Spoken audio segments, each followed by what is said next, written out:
In a quaint, seemingly innocent antique shop nestled on the edge of a forgotten town, a porcelain doll stood in a display case. Its glassy eyes, a shade of blue so deep they seemed almost unnatural, stared out with an unsettling intensity.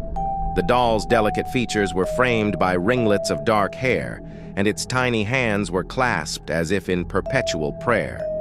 Its dress was a faded white, with intricate lace detailing that spoke of a bygone era. The doll had been in the shop for years, a relic that never seemed to find a home. There were whispers among the locals that the doll was cursed, but these were dismissed as superstitions, until the Miller family moved into the old house at the end of the street. The Millers had always had a knack for finding the most peculiar items, and the doll caught their daughter Emily's eye. She was fascinated by its old-world charm and convinced her parents to buy it. That night, as Emily slept, the doll's eyes seemed to follow her every movement.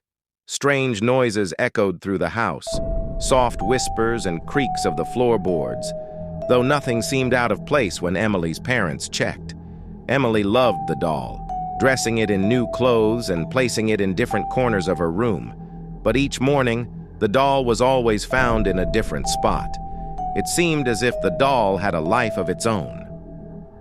One evening, Emily awoke to the sound of a child's laughter echoing through the house. Rubbing her eyes, she saw the doll sitting at the edge of her bed, its head turned sharply to face her. The eyes, now glowing faintly in the darkness, seemed to hold a sinister intelligence.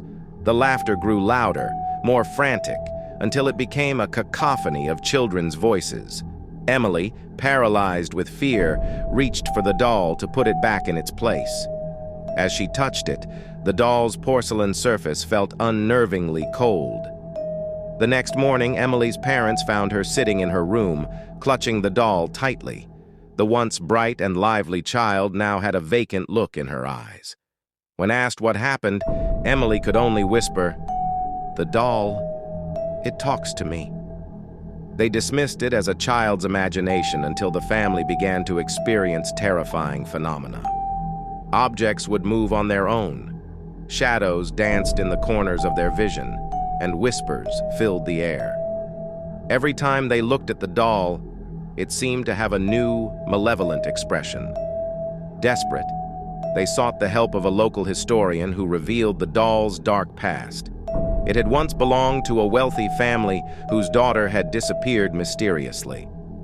The daughter's spirit, it was said, had been trapped in the doll, seeking to replace the lost life it once had.